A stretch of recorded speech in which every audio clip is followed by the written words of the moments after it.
What's going on, everybody, and welcome back to the greatest gaming podcast on the internet, the One Up Gamescast. I'm one of your hosts, Carl Sinclair, joined as always by my brother from another mother, the man with the plan, Master Cheeks in the sheets, Master Chief in the streets, Jack Gibb. How you doing, brother? I'm doing very well, mate. Very, very well. I know we've got a big show, but I think I just want to rip into the most important news of the day, if you don't mind. You go for it. I'm gonna have a drink. You do what you need to do. I don't have much to say, but I just want everyone to know very clearly, very distinctly. I don't want anyone to miss this piece of information. Bathurst is coming to Forza Motorsport, and it's coming this year, and that's about all we know. That's all I need to know. You know what I mean? Like I just need it to be there. It feels like the game is being in early access until this lands, honestly. Yeah, I don't know. Everything else is assumptions. You know what I mean? Like I assume they'll redo the track and make it as good as the other tracks in the game with weather and time of day and all that sort of stuff. But yeah, it's coming by the end of the year, probably December.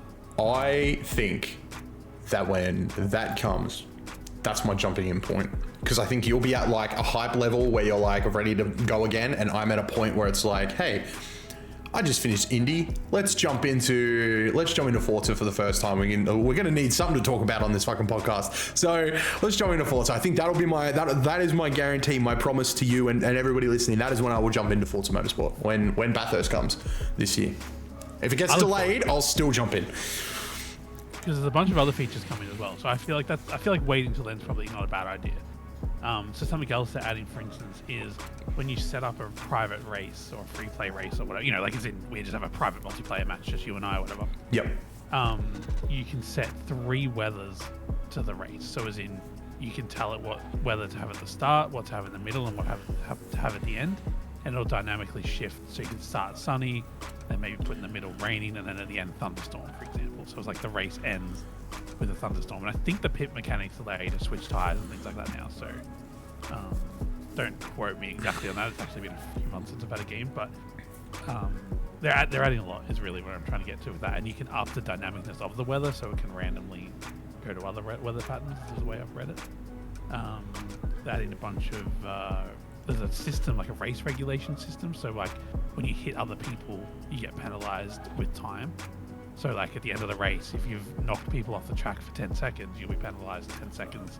And therefore, even if you win the race, if second place is 7 seconds behind you, you come second because you have a 10-second penalty.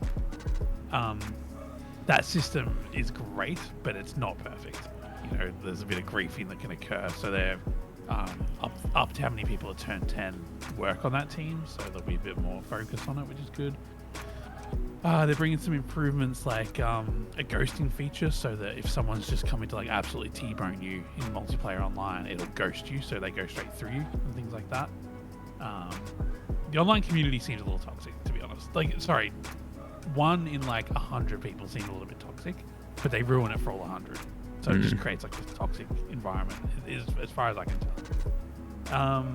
They're rolling back, is a weird way of putting it, I guess, but they're rolling back a lot of shit to be more like Forza Horizon 5. So like the way like the library editor works and like the share codes and all that sort of stuff from Forza Horizon 5, none of that works the same in Forza Motorsport. Either it's different or it doesn't exist. So they're going to roll it all back and make it consistent, which I think is a good thing. Wild that game came out 4 years ago or whatever, but we'll take it. They're adding drifting to the game, like drift-focused game modes as well. Again, you know, it's a bit of a theme, like it's a very positive update, but a bit of a theme that's like, where the fuck has it been? You know what I mean? But, yeah. You know, we'll take it. Like, if the game wasn't in development for 8 years, then I'd be like, oh shit, this is a good second-year update. You know what I mean? But you know, it was in development for a long time. They're adding another track as well next month called Sunset Peninsula, I think it is. It's a fictional map. I think it's in Russia or something. It's similar. It's like a bit of an oval track, you know, like a NASCAR track, that sort of thing, right? Yep. And then the last thing that I can remember as I'm scrolling through here is the spectator mode as well. So they're going to improve the spectator mode so that when you're having private events and races and whatnot, you can spectate. For starters, you can spectate the whole event. So in Forza 7, spectating doesn't start until the race has actually started. So you can't like look at the grid or like anything like that. They're adding a bunch of like camera changes. So one, for example, you can have static cameras on the map. So if you're on Twitch or something and broadcasting a race as a commentator, you can switch between like static cameras throughout the track, plus the dynamic cameras. You can have overlays that have, you know, all the drivers listed and like some statistics like around how many pit stops they've done and things like that. So they're really upping the atmosphere of the game, I think, with some of that sort of stuff. So all in all, a bloody good update. That was just announced in a simple blog post this morning, but I feel like that was the biggest news of the fucking week. Bathurst is coming to Forza. Yeah, fair. It's good news. Downhill from here, mate. Yeah, well, Indeed. that's the sad reality of the situation, isn't it? Like, oh, they've peaked. They're on the Jack Peak scale. They've just hit it, and it's like, oh man, what could they possibly do? You know what I mean? What could they do? Even, you know, Black Ops 6 beta get fucked. This is huge, mate.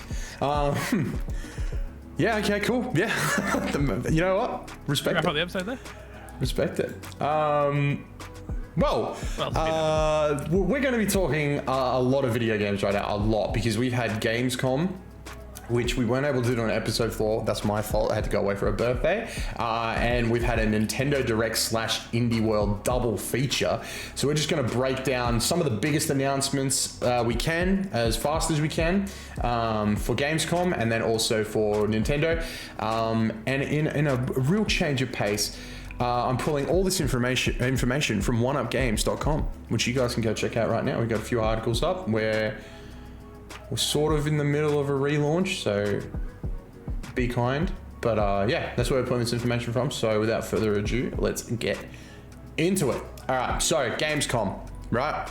I'm very hard on the old man, Jefferson Keighley. Okay, he cops it from me quite a bit, but I have to admit, Gamescom, good show. Pretty good show. Had some big announcements that I was just pretty sure was not going to be there, to the point where I had no faith in the show that I didn't even do a predictions episode, and I do a predictions episode for fucking everything. So the fact that I was like, I don't think Open Live is going to have really much of anything, I just didn't bother, and it had some pretty cool shit. So we're going to go, basically, we're going to try and go in order to like how stuff was announced, and we'll do our best. All right, we'll do our best. So open the show strong with the reveal, the teaser trailer for Borderlands 4. Brand new Borderlands game, one that has been like rumored for a little bit. I love how Jeff was like, and this one didn't leak. And it's like, mate, well, just so you're aware, it leaked for Summer Games. Just because you didn't announce it there doesn't mean it didn't leak. So yeah, not much from this trailer. Just we get a look at, oh, this is gonna hurt my brain. I think the moon's called Elpis, or whatever it was, whatever the moon was at the end of Borderlands 3. We see the big Firehawk logo in the sky, meaning Lilith has most likely survived the ending of Borderlands 3. Spoilers for Borderlands 3. And we literally see what a lot of people online are speculating, which I thought was very interesting, was we see this moon sort of rip and tear across the starry sort of like space landscape sort of thing. There was a really cool theory online saying that people are like, oh, it's like ripping through a shield around a planet. Somebody was like, no, it might be ripping through the multiverse. And we might be about to see a real big swap up in the Borderlands universe, because we are then greeted by a mysterious hand picking up a Psycho mask, and a lot of people are like, well, the art style on the hand and the mask are completely different to what we've seen before, so maybe we have ripped into a new multiverse and the art style of the game is just going to be completely different to anything we've ever seen. Like a mix of both, maybe. Yeah, which would be super cool. Personally, and this is in the article, you guys can go and check it out. I think the hand is one of a guardian. A guardian is an enemy type or a alien species from the game, which was first introduced in the very first Borderlands and was definitely more prominent in the pre-sequel. They are like, I'm pretty sure they're very heavily tied to the Iridians, which is basically what is tied to the sirens of the game, which Lilith is, which Angel was, which Tannis is. So I think we're going to get a bit of like Iridian lore here. I think we're going to get I think they're going to dive deeper back into what made Borderlands 1 and 2 really cool, and that was the mystery of it all. The mystery of like what is going on with these vaults. Why do these vaults exist? We do know that they're going to be searching for a vault. That has been confirmed, and that it is taking place on a different planet. It is not taking place on Pandora. Doesn't mean we won't see Pandora. But yeah, it's good to know that it's back. And the big news about the whole thing was a drop that is dropping next year. So we don't have to wait too long for the new Borderlands. It's coming out next year. Okay, so next we got a really cool look at something. So next we got to look at Black Ops 6, right? We got to look at the most wanted campaign mission from the campaign, and it is a mission that seems to, just in my opinion, from what we were shown, it's a mission that seems to focus on giving player choice. So we have a target to take out, and it sort of showed like 4 or 5 different scenarios on how to deal with this person, how to deal with this target. There was like, for example, there was hey, the old sex tape always works as blackmail. Hey, take him out in the kitchen. Hey, let's go stealthily through this. Oh my God, let's go loud. Like, they're really trying to impart player choice in this mission. They've sort of said, you know, this Black Ops campaign is all about choice and all that sort of stuff. I'd be really interested to see if, like, hey, we're just showing you a mission that is specifically catered to you having different options, and then when you go through the campaign, other missions are probably going to have 1 or 2. You know what I mean? Instead of having a variety of options to you, you know, like, not every mission is going to be like a Hitman level where you can take out the target 92 different ways. We've just got a couple of missions in there that are like, hey, here's 5 different scenarios on how you can take him out, which is fine. I'd like to know what the look, I was burned by the MW3 campaign, okay? So when they were like, hey, we've got these missions where it takes place on a little map, and I even forgot what those missions were called. Do you remember what those missions were called in MW3? The open combat? Yes, open combat. Phew. This is what this feels like. You know what I mean? Like, hey, you've got different ways to deal with this. I'm like, yep, that's really cool. I like that. How many times am I going to have to do this? And is it going to be fun? You know what I mean? Because you told me open combat was going to be great, and it was just little slivers of a war zone map, and it was over in like seconds. Like, my goodness. Jesus Christ. But yeah, it looked cool. It looked great. Clinton was there.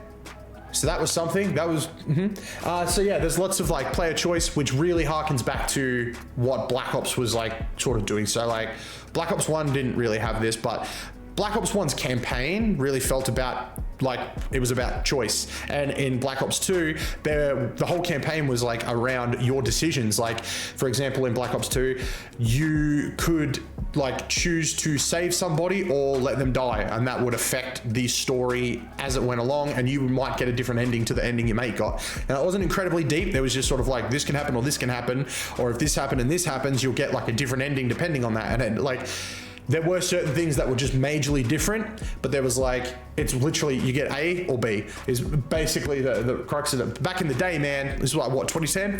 That shit was cool. So yeah, Black Ops 6 is coming October 25th, and the beta starts, Jesus Christ, tomorrow from when we're recording. So, ooh, hype. Then we got one of the strangest announcements I've ever seen. We got a trailer that basically showed a whole bunch of different video game franchises' most famous bits, and there was a cell called the Cash Grab. It was very, very good. But basically, it was the announcement of a Goat Simulator remaster. Very weird, but very cool. Then we got, oh baby boy, we're going back to Dying Light. We got to look at Dying Light the Beast, which originally was a bit of DLC for Dying Light 2, but grew into its own game. So here's a fun fact, right? Dying Light the Beast will be coming out. I think it's supposed to be a $40 game, but if you own the Ultimate Edition of Dying Light 2, you get Dying Light the Beast for free. It is just unlocked to you. You can have it, you can play it, because yeah, it was originally meant to be the DLC that was a part of the Ultimate Edition. So you're just going to get it. Even though it's grown into something more, you're still going to get it. But yeah, basically, just to give you guys the rundown, it sees the return of fan favorite protagonist Kyle Crane, a legendary hero who breaks free after years of brutal experiments. Now he must realize there's more at stake than just revenge. We don't have a release date, but it is like basically teased to come out next year. After that, we got to look at a game called King of Meat, which is basically like a dungeon crawler, medieval Fall Guys sort of game, which focuses on you building out your own dungeons. Like there's randomly generated dungeons, but there's also user created dungeons, and you're able to run through them with a whole bunch of friends. And yeah, we'll win the game. No release date, but it is coming soon. Then we got to look at a game which is like a Kyle-ass game. It's called Linked Banner of the Spark. So it's kind of it like if it kind of looks like if Hades and Mega Man had a baby. Like, you literally go out into the universe and you fight these different robots, and then you take the parts from those robots and add them to yourself. You add them to your armor, you add them to your weapons. You can swap out a robot weapon for another robot weapon and then take on bigger bosses and stuff. Looks sick as hell. It enters Steam Early Access on October 22nd. So keep it locked here, because I might have a look at that. We might have some videos up for it. We got to look at the trailer for Lost Records Bloom and Rage. That game looks really cool. The first episode of it launches the 18th of February next year, and the second one not long after on the 18th of March. So not long to wait for that now. We finally got an update on Arc Raiders, which is the game from Embark Studios, the guys who created the finals. If you've been around here a while, you know that me and the guys love jumping into the finals. A great bloody game. But yeah, so Arc Raiders is like a team shooter. It was revealed all the way back in 2021, and it's look, it got a release window of next year. No like solid date, but it got a release window, and they did announce that there would be a play test coming this year. So hopefully not too long. So if you want to get involved, I'm pretty sure you can apply to be a part of the playtest over on Steam. So jump in on that. We got to look at Predecessor, which is basically Predecessor is a game that rose out from the ashes of Paragon. It's about to enter 1.0, and it has entered 1.0 because it was available to play right after the show. So it's like a free-to-play third-person MOBA like Smite, but just a lot more like gritty.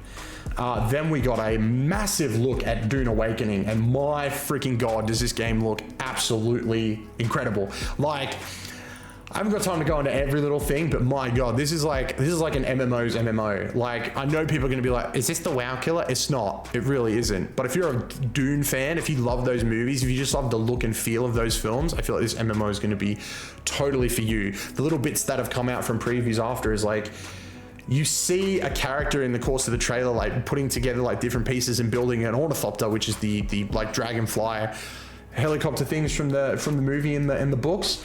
Basically, that's like your mount at level 40. So when you get to level 40, you basically get an ornithopter. So it's like, it's not like you're gonna get in day one and these OP people are gonna have ornithopters going crazy. You gotta work to get the coolest thing in the freaking game. But yeah, awesome. And that comes out next year. We got to look at Reanimal. So we first saw Reanimal at THQ Nordics Direct. It was literally just the pig with its guts hanging out of that. It was like a little teaser image. Well, we finally got a proper look at that. So basically they had up that it's from the creators of Little Nightmares 1 and 2. They've returned to take you on a dark, more terrifying journey than ever before. In this horror adventure game, a brother and sister go through hell to rescue their missing friends and escape an island that they used to call home. No date for it, but sounds like a cool premise. Sounds very much like Little Nightmares sort of vibe, so I'm very keen for that. We got another trailer for Monster Hunter Wilds, and my heart can't take it anymore. Just give me the goddamn game.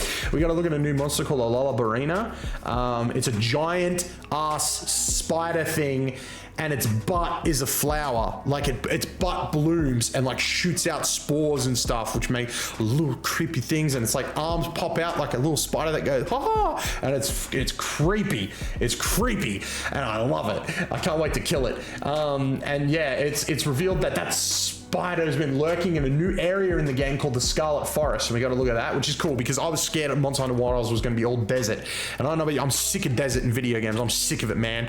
COD, stop making Warzone maps in desert, bro. I'm sick of it, man. Star Wars, stop making movies on fucking Tatooine, right? I know it's cheap to go out into the desert. Stop it. Man, Jesus. But yeah, so yeah, we also got to look at the hunter settlement that we got a real good look at like what a hunt looks like in Monster Hunter, which I like, because if you haven't played Monster Hunter game before, you're probably thinking, what the fuck is this game?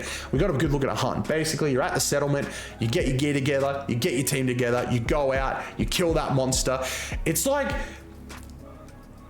I can't believe I'm about to make this comparison. People are going to be mad at me about it, right? But if you like extraction shooters, where you gear up, go out, kill, get gun, come home, that's Monster Hunter. You gear up, go out with friends, use your brain, use the knowledge you've got from previous fights to fight a monster that is just such a superior opponent. And once you beat them and you harvest what you need from them, you come back and you feel like such a badass wearing a new piece of armor with like the skull of the enemy that you just defeated. It's like, It's like the ultimate, like, yeah, I fucked that Rathian up, and I'm gonna wear that motherfucker's spine with pride. Like, so cool. We gotta look at some new characters. NPC support hunters, which is so good, which means you don't have to go out there on your own. And we gotta look at some tasty meats. If there's one game out there that does food really well, it's Monster Hunter. Trust me this. Go Google it. We got no release date yet. The game's still slated for next year though. But hopefully we get a release date soon. I feel like we might get a release date at the Game Awards, because like they said they would have more major, last year they said they had more major information in December of next year. So I just assumed we weren't going to see it until next Game Awards, but we've gotten a lot of it this year. So I assume their next big update might be Game Awards, where I think we'll get a date. February 25th. You're all welcome. Then we got to look at the first gameplay for Civ 7. After the absolute blue balling we got it at Summer Games Fest, right? Like, hey, we're making one. Here's a title and a whole bunch of nothing. So cool to have gameplay up on stage. Looks good. Looks like a Civ game, which is kind of what we want. You know what I mean? If it ain't broke, don't fix it. Like, it looks really good. They did a directly after the show, like a showcase of gameplay, them going more in depth and deep into it. Haven't watched it yet. I probably will. If you want to react, let me know down in the comments below if you're watching on YouTube. And if you're listening on a podcast service, head over to the website, leave a comment on the Gamescom article, tell me that you want to see it, or come over to the YouTube, subscribe, like, all that fun stuff. Then we got to look at Marvel Rivals. Oh my god, Marvel Rivals, baby. We got we got 2 weeks of a beta, which was freaking insane. It might have been too long. And then, yeah, we got to look at 2 new heroes, the final heroes coming to the game before we get a launch on the 6th of December. Crazy. Day before Indie, boys. Oh. So the 2 new heroes coming are Captain America, who has the most broken mother effing shield I've ever seen. Like, it deflects ultimates. What? Like, if I'm Iron Man now and I see a Cap on the enemy team, I'm never using my ult ever. No, don't even try it. He's just gonna reflect that shit back at me. It'll be funny though, like if Cap dies and like 6 ultimates just get fucking dropped. Yeah, that's what it'll be, dude. That's what it'll be. Cap's like not even there to like partake. He's just the insurance. Like, you know what I mean? He's like, wait, he's here, so if you try anything. What's like the nuclear policy deterrence? Yeah, he's just there in case. He's literally a deterrent, yeah. And then an equally broken character, Winter Soldier, who appears to have an ultimate that as long as you get a kill with it, will reset. What the hell? Insane. In the trailer, we see him do his ult 3 freaking times, getting 3 consecutive kills. How is Cap gonna deflect that shit? That legit looks like you think Cap's broken? Ta-da! Like, here's how you counter Cap. It's like, oh god. We also got some cool lore for the game. So it turns out Wakanda went to space. So it looks like Wakanda, exhausted of all of its vibranium, went to space and found a new source of vibranium. So now Wakanda's some sort of space colony. And we got to look at the Wakanda map in Wakanda 2099. It looks freaking sick. That's also where Bucky went wild and just used that ult 3 times at a freaking road. It's like his ult is like, go to sleep, go to sleep, go to sleep, go to sleep. Like, that's what it feels like. It's like, damn. Then we got to look at probably one of my most hype announcements from Gamescom, and what's crazy is it's not even a game, it's a TV show. Ladies and gentlemen, Secret Level, the amazing minds at Blur, right? If you're someone like Jack and I, right? If you grew up in like 2000 to 2013, right? Blur was just they did cinematics and video game trailers like it was the fucking Oscars Best Picture nominee. Like, Halo 2, like, anniversary cutscenes. Oh my god. Please let them do a Halo show. Please. Like, oh my goodness. And probably the thing they're probably the most famous for is the Star Wars Old Republic MMO story trailer cutscenes that they do every time they announce a new expansion. They are some of the best Star Wars ever put on screen. Let Blur cook, man. Apparently this has been in I don't think I put it on the article, but it's like been in development for like 8 years or something crazy like that, right? Like this show's been like cooking for a while. So effectively what this is, it is a video game anthology series, and the most exciting thing about it, Tim Miller came up on stage. If you know Tim Miller's name, you know he's one of the guys, he directed the first Deadpool. He's been a big name out there for a very long time. He's basically Mr. Blur. Came out on stage, got very choked up, got very upset. We were all like, yeah, man, we're with you, man. This is what we've all wanted. What you have dreamed about is what we've wanted you to do for years, and we're so happy you're finally getting the opportunity to do it. This is basically an anthology series covering a whole bunch of different video games, and I think the big key here is it's covering a whole bunch of different video games that are very big and popular right now, which makes me excited that he referenced this. He's like, hey, for season 1, that means you're thinking about season 2, baby. Bring me some classics, okay? You know what I mean? I know I've seen some Pac-Man in there, you know what I mean? Bring me a Tetris one, you know? Let's go wild with some crazy Tetris stuff, you know? Bring me Dig Dug. Where's my Dig Dug, you know what I mean? Bring me an anthology. Like, clearly they're gonna do some crazy stuff, because we do see an episode where like Kratos and Jin Sakai are like in a New York City street.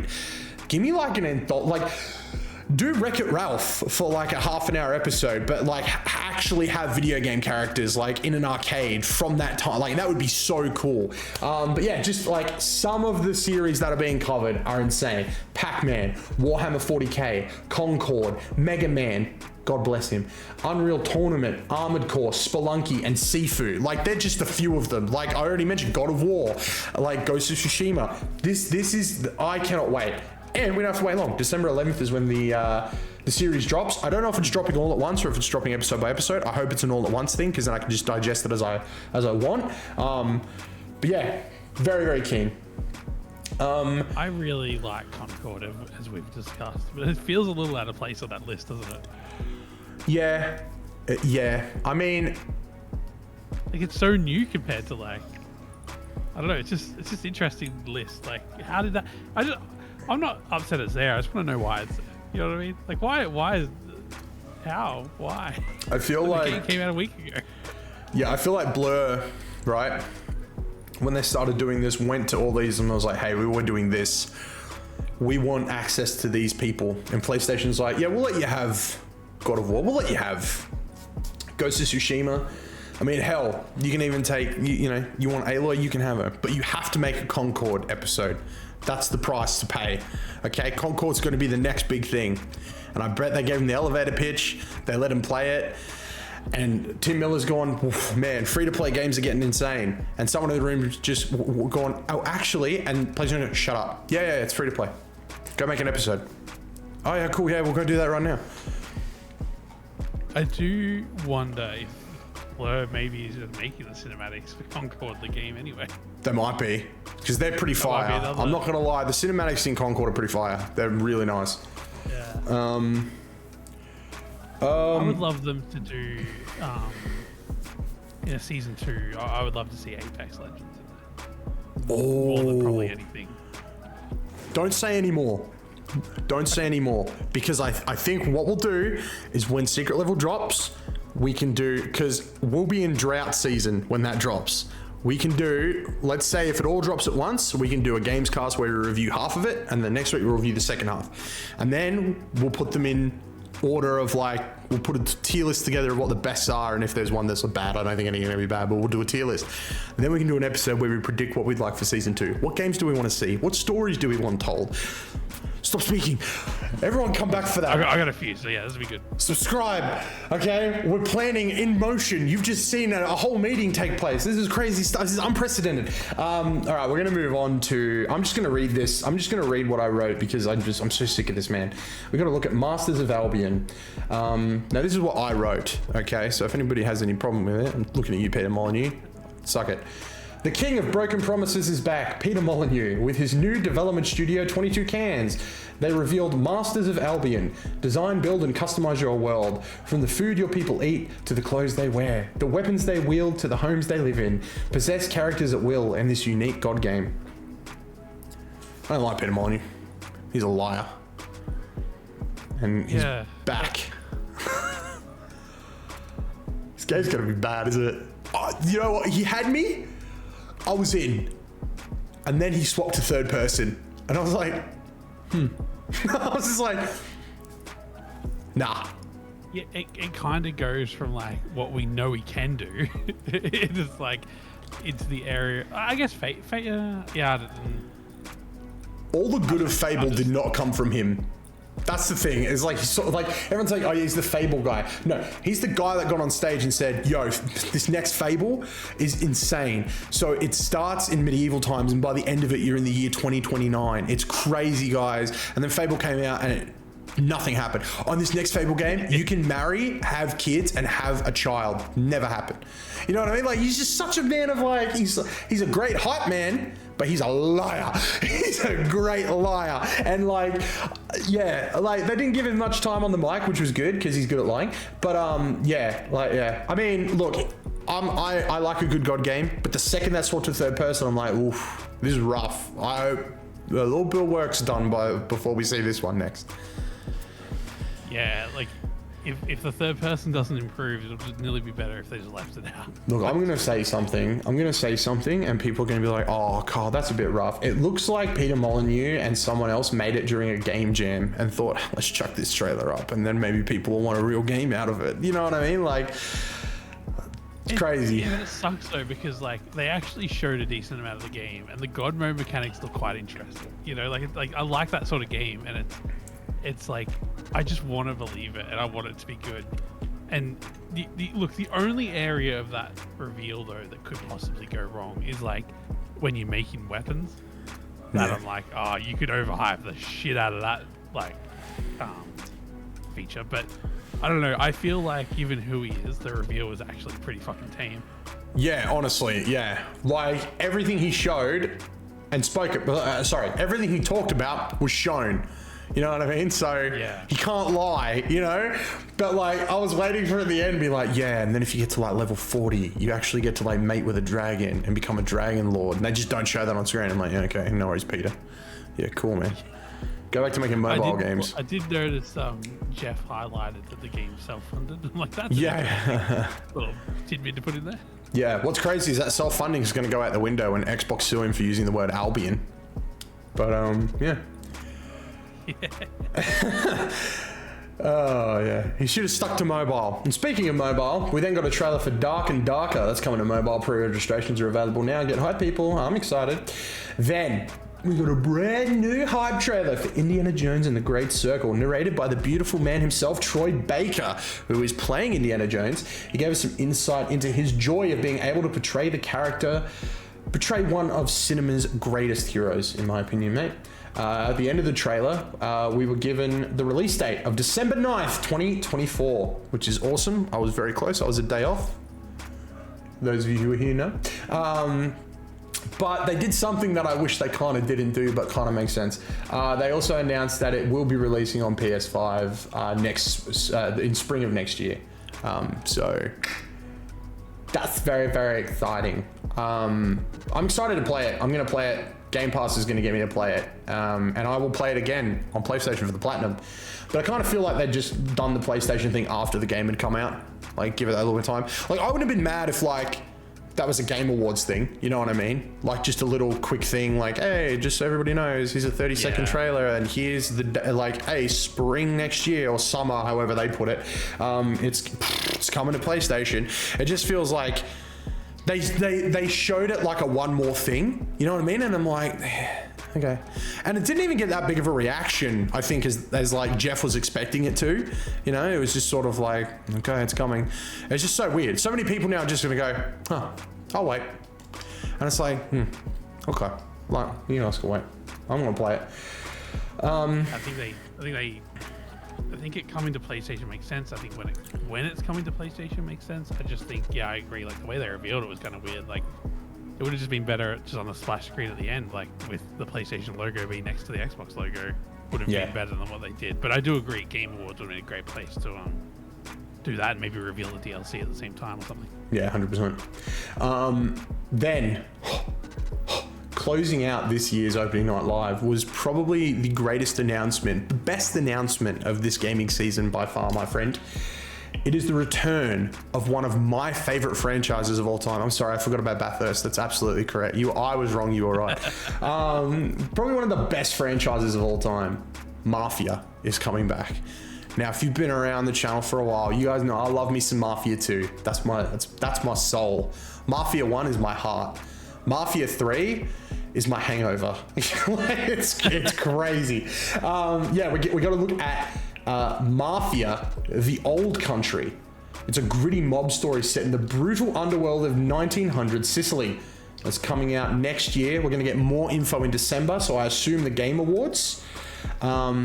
Yeah, now I just can't wait for December now to see more. I hope, like, if it's coming next year, Game Awards means gameplay.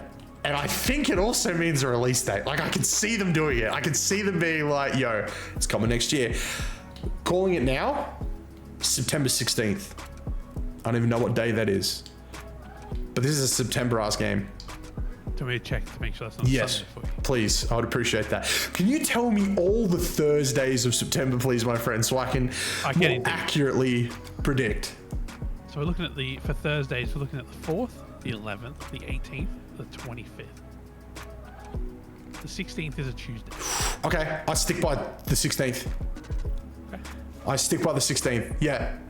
It's that week. It's the Tuesday or Thursday of that week. The Friday if they've got balls. But yeah, no, it's. I reckon that's lock it in. All right, it's on camera. If I get this right, we are playing the lottery. All right, we're going in on the 10 mil. All right, we're gonna get it done. Put the number 16 in there. It's got to be in there. That's the Powerball, mate. That's the big number. Yeah. So yeah, Mafia, they're gonna be so cool. Since this. And this is what was so freaking hyped to me, right? The shot from this trailer where it pans and you see a church and a town and all that sort of stuff. I can't remember which one it was. I think it was 2. It's the exact same shot from the opening of Mafia 2. I think it's Mafia 2. It's the same town, the same church. I'm pretty sure it's the place where like Vito is fighting in the Second World War. So there's a chance, you know what I mean? Like we might see Vito in this thing because it's like 1900s, right? So it's like we don't know how long this game could span, right? It's like the origins of like the Mafia, so could span like a very long period of time. I kind of wanted to follow Leo from Mafia 2 because I thought Leo was a really cool character who clearly had a really big backstory that we just didn't know much about. So I think it would be super hype if like Mafia the Old Country was about Leo, the formation of the Mafia, how he went from being like a small fry to like Don level, like people respect the hell out of this man to the point where he was able to save Vito's life. Like I would love that. That is like my little dream for this game. But honestly, I'm just so excited for more Mafia. Honestly, I'm ready to go back and play them all, but I'm going to wait until we have that September release date and then I'll do them on stream and make a big deal out of it. It'll be fun because there's so much to play right now. But yeah, Mafia, so excited that we're getting Mafia. So they're all the big announcements that we got from Gamescom. I'm a rapid fire some of the like, I call them commercial breaks because they happen quite a bit. You'll get some sizzle reels and you get some small stuff we already knew about. So Persona 3 Reload episode Aegis adds Joker as a playable boss. You know I could have spent 20 minutes talking about that Joker fight that they showed at the, but I didn't. I saved you all 20 minutes of your time. But yeah, you know, Persona, baby. Persona, yeah, then we got to look at Black Myth Wukong's launch trailer. We got reminded that Dragon Ball Sparking Zero is coming out. No More Room in Hell 2 is also coming. We got the first gameplay for Batman Arkham Shadow, which is very upsetting because it looks really cool, but it's in VR, so it's poo-poo, and it can go poo-poo itself. Oh, that one. Man, I covered a lot. We got... look at Age of Mythology Retold, Ara History Untold, Arena Breakout, Dave the Diver is crossing over with Baltro and Potion Craft. We got another look at Delta Force Hawk Ops. Drop the Hawk Ops, it's just Delta Force now, Kyle, you idiot. Diablo 4 Vessel of Hatred, Entry of the Last Song, Genshin Impact, lots of Genshin stuff. Inzoi Character Studio, that's a playtest happening on Steam. Monument Valley 3, Naraka Blade Point cross Tomb Raider. We got to look at some Overwatch cross Warcraft stuff, Path of Exile 2. We got to look at the Squid game. The Starfield Rev 8 update happened. We got the car finally. We got to look at Shattered Space coming September 30th. Terry Bogard in Street Fighter 6. We got another look at Towerborn, Unknown 9 Awakening, Warhammer 40k Space Marine 2. Got another trailer that's coming September 9. Jack, get hype, we're going in, baby. World of Warcraft, The War Within, and we got another look at Zenland Zone 0 and its new area. Bygone Beast, Fatal Fury City of Wolves, the first Berserker Kazan, which looks freaking great. Sniper Elite Resistance was announced, not at the show, but during Gamescom. Gamescom, so I thought I'd throw that in there. We got to look at a Honkai Star Rail Cross Fate Stay Night crossover. That was another 40 minutes I could have gone on about it, but I saved you guys. Roadcraft, Floatopia, Little Nightmares 3, Infinity Nikki, Mecha Break got another trailer, Tribe 9, We Harvest Shadows, and I'm out of breath. Let's move on to the... No, I'm just kidding. So before we move on to the Nintendo Indie World, just want to say, Jack, have you watched the show? Yeah. What would you give it on the 1-up scale, which I'm reworking as we speak into a more fun, easy scale, and I'll just have that up on the website so people can see the scale. Great. Can you remind me, was that scale out of 10 or 20? 10. 10. I feel like for me it was just like an 8, but I feel like it was an 8 for most people, right? Like, you know, there wasn't a ton there for me personally, so, you know, I could knock it up point because it didn't please me. But no, I think it was a solid show. Pacing was better than it typically been, in my opinion. Although sometimes I sort of compare it to like some of the games and what the Game Awards a little bit. Like, I know it's its own show and has its own, you know, a few things it has to do. I don't know. I feel like it was pretty fucking decent. So yeah, I'm gonna give it an 8. I think it was one of the better ones. How about yourself? I agree. I am also giving it an 8. I could give it a 7 just because it's Jeff Keighley, but I'll give it an 8 because it was a pretty good freaking show. I'm not gonna lie. I actually really enjoyed it. It was very well done. I think he set expectations pretty well again, and we got some pretty big announcements. 2 of them that really didn't, like, in fairness to him, like, the games had leaked, but the fact that they were announced here didn't. So I think that was such a strong lead in that leading into opening night live, we didn't know 24 hours earlier that we were going to see a new Mafia and Borderlands. Like, we were literally seeing Mafia 4 and Borderlands 4 at the same show. Like, I'm glad that didn't leak, because it was a great way to start and a strong way to end for me personally. It was a Kyle-ass show. But yeah, I'll also give it an 8. Yeah. Considering some of these shows lately haven't had a strong end as well, so I feel like that's something we've worked on and really nailed. And yeah, expectations were set correctly, as you said. And I like that.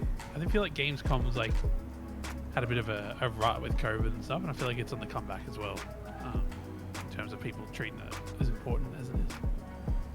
Yeah, well said. What else? What else? We got another show, right? Oh, baby. All right. So we got a Nintendo Indie World double feature. 40 minutes of just Nintendo gaming goodness. And my God, the live chat on that thing. You guys need to set expectations for yourselves. You guys are insane. Crazy. Some guy in there like, man, if they don't announce the Switch 2 here, that's crazy. Yeah, at the partner direct, they're definitely going to announce a new piece of hardware, son. Yeah, right after the Indie World. Yeah, right on you, brother. All right, so I'm just going to go through everything like... So here's what we're going to do. I'm going to go through everything announced in the Indie World that I don't want to really go too deep into. And then we'll talk about some important stuff. Then I'll do the quick stuff for the Partner Direct Showcase, and then the important stuff. Okay, so Indie World, Moth Cubit was revealed and launches in spring 2025. And Purina Interactive revealed a new game called Morsels that launches in February of 2025. Date Everything comes to Nintendo Switch on October 24. We could talk about that, but I'm saving people. You literally can date everything in the house. Like, you can date the blender, turns into a hot woman. You can date the fire escape, it turns into a hot guy. Peglin, which made its way onto my freaking wish list, launches on Nintendo Switch as a timed consoles exclusive.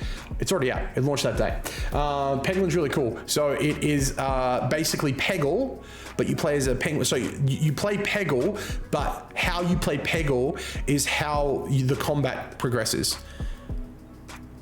So like you hit enough pegs and it's like, say you hit like 20 pegs, right? You're about to do 20 damage.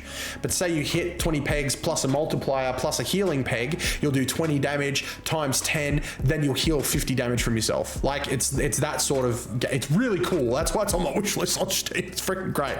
I definitely need to get it on Switch. It's a Switch-ass game. It's really, really freaking cool.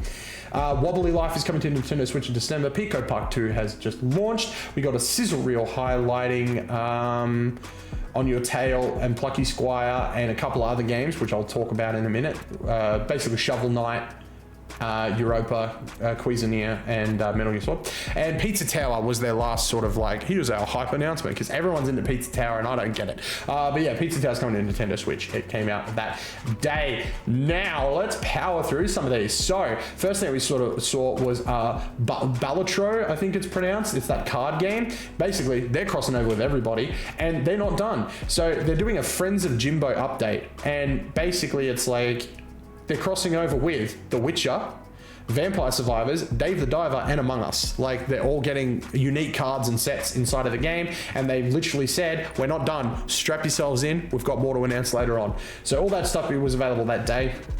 We got another look at Never. It got an October release date. This is from the people that created the game Grease. I forget how to pronounce it. Very artful, very beautiful. Cannot wait. It's coming on October 15th.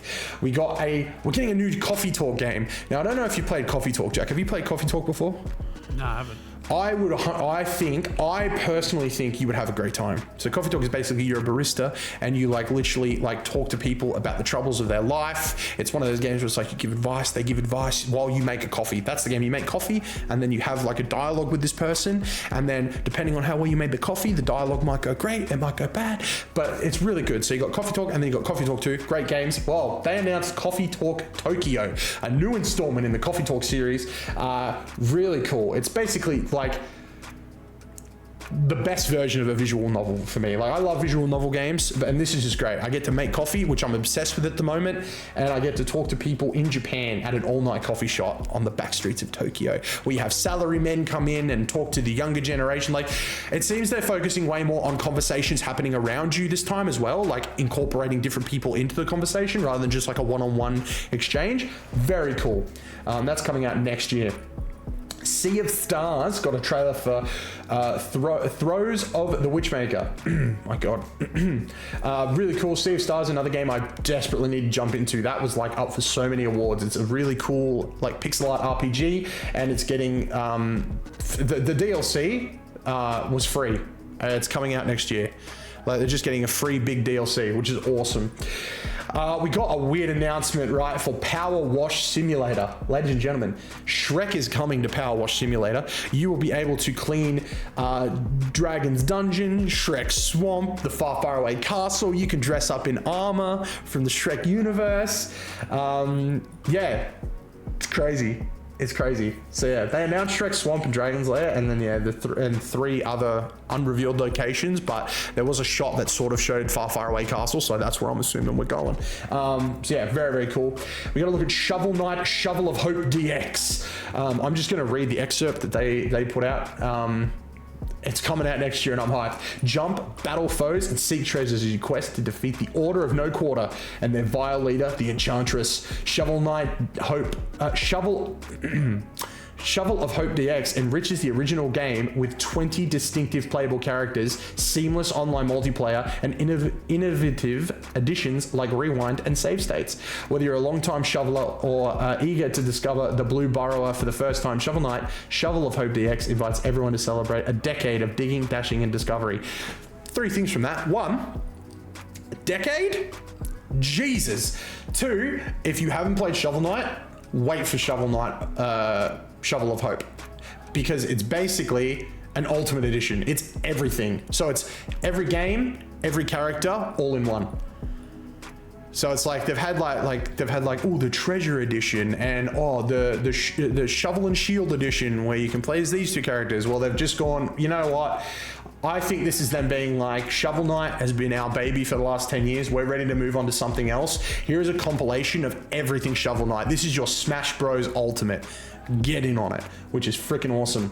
We also got to look at Europa, which is a really beautiful looking game that sort of had like, I think it stood out to me because it looked like the landscape was like a matte painting, but the characters were like Studio Ghibli 3D computer art. So like they don't match the surroundings around them, but they feel like they're one. It was very pretty. It's coming out on October 11th.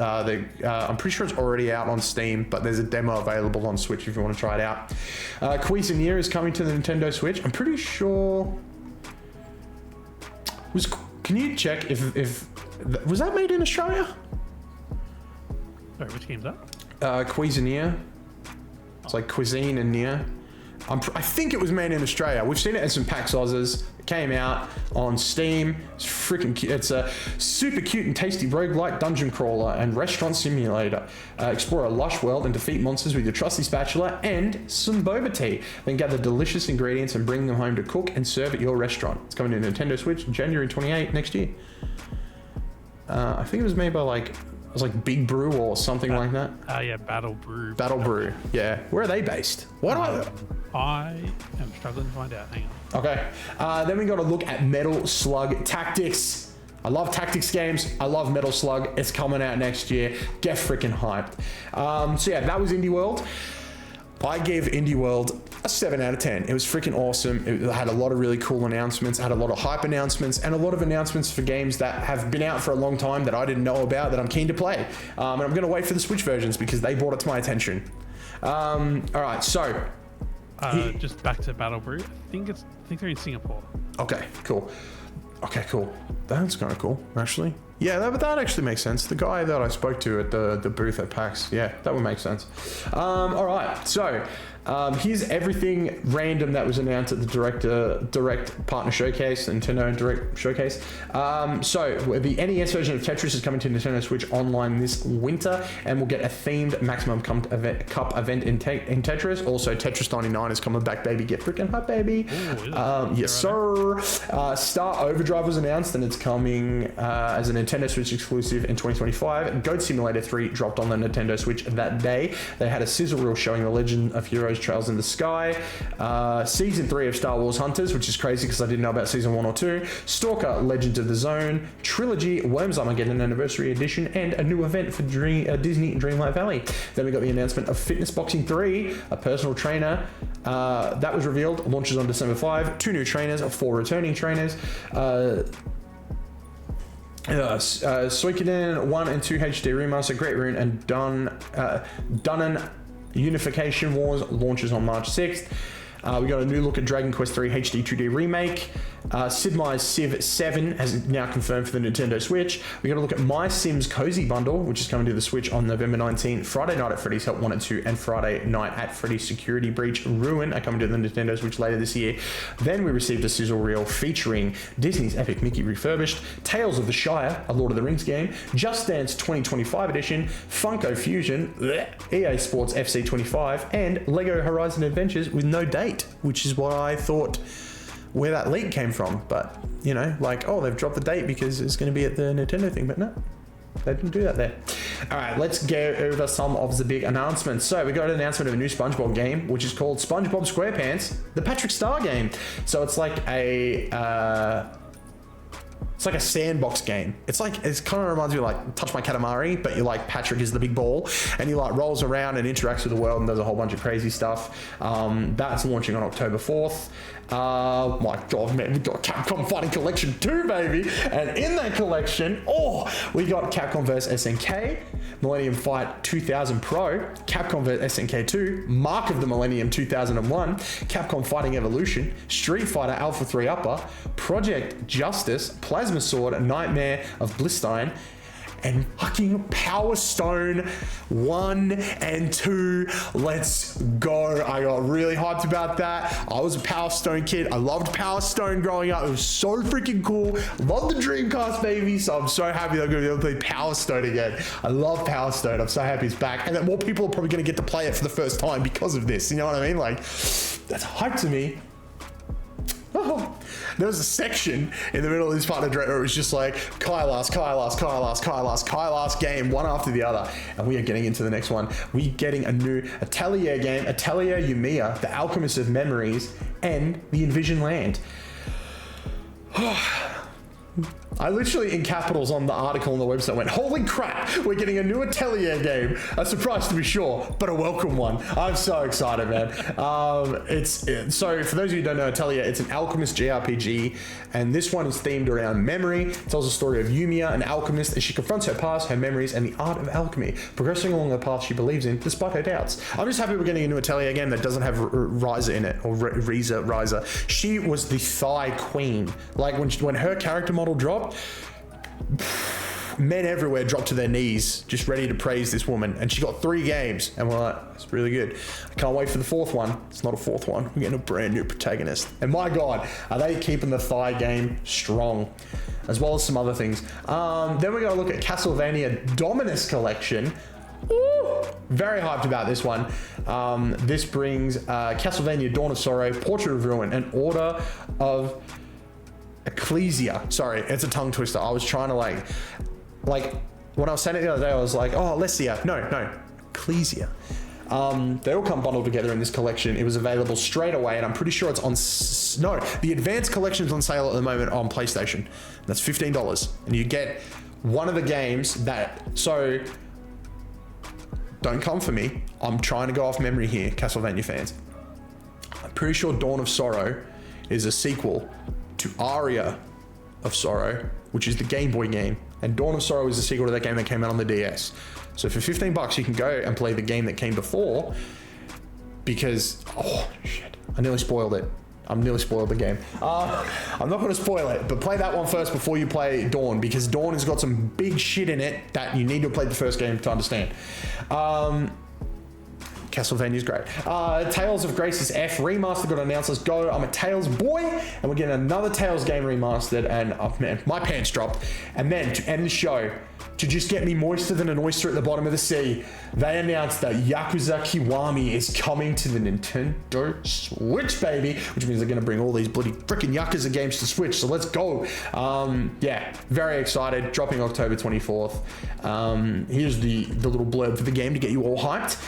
Take the fall for a murder and emerge from prison 10 years later to Yakuza clans on the brink of war that hurls you on an intense journey of love, humanity, and betrayal, fueled by your fists and unyielding resolve, set against a bustling red light district in modern day Japan. Well, it's not modern day Japan anymore. It's like early 2000s Japan. But oh my God, dude.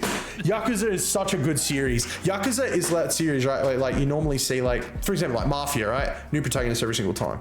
And then you go like Uncharted. You're like Uncharted 1, 2, 3, Nathan Drake. Oh shit, we got to make more Uncharted, but we retired Nathan Drake. Let's give Chloe, you know? Eventually we get to a point where we get a new protagonist and we move on. It took Yakuza 9 games to get rid of the main protagonist, right? And in that 9th game, the main protagonist is a character in the game. And then in the sequel to that, he's an even bigger character in the game. Like, dude, Kiryu is freaking crazy. I freaking love Yakuza. If you haven't played Yakuza, jump on it. They're freaking all available all over the place. But if you want to wait for Switch, I understand, because you're a Nintendo fanboy and I appreciate that about you. But yeah, Yakuza is a game that I think everyone should play. Like, it's so quintessentially Japanese, but that's what makes it beautiful. Like, it's so good. So yeah, that is everything from the Nintendo Partner Direct. And baby, I'm giving it an 8. You gonna drop Yakuza, Atelier, Power Stone 2, a Tales game, Castlevania in one show, and expect me not to give you a really good mark? An 8. You would have got a 9 or a 10 if Lords of Shadow Castlevania like collection was announced, because they got to be working on that, right? Gotta be. That's a 10 out of 10 show for me, baby. I love Lords of Shadow. People hate that shit. I love that shit, man. What? Yeah, so good. And it was a double feature. Like, you came off a really good indie world into an even better partner showcase. But I feel like the reason they both felt so good is because they were together. Nintendo know how to put on a goddamn show. They've mastered a goddamn show. So yeah, that is everything. And I make one observation about the SpongeBob game. Yes. It's just Goat Simulator, but a Bikini Bottom. I like that. They did a good job. Yeah, they killed it. Very hype, mate. I don't know about you, but I've been talking so much. I don't think I'm gonna talk anymore. I haven't really been talking, but neither can I. Yeah, it's crazy. Well, ladies and gentlemen, thank you so much for joining us. We really do appreciate it. That was a big show. That was the biggest show we've done for a little while. Normally we keep this about 40 minutes. I think we're at an hour or just under an hour. So that's crazy. So enjoy the longer show. Really have a time ago. We'll be back for a 40-minute show next week. I don't know what we're talking about. We'll figure it out then. But ladies and gentlemen, please feel free to head over to oneupgames.com. It's back. It's sexy. Go and check it out. Give us some feedback. Make sure to like and subscribe to the YouTube channel, because that's where all the good stuff happens. If you want to play games with me live or watch me play games live, you can check out the Twitch. Be sure to check out all of our socials. All of that stuff is linked down below if you're here on YouTube, or you can click on the sexy little links in the top right over on oneogames.com. But that's going to do it from us. Jack, thank you for joining me, mate. Thank you for having me. Hey, anytime. We should do it again next week. I'll bring you back for another one. It'll be a good time.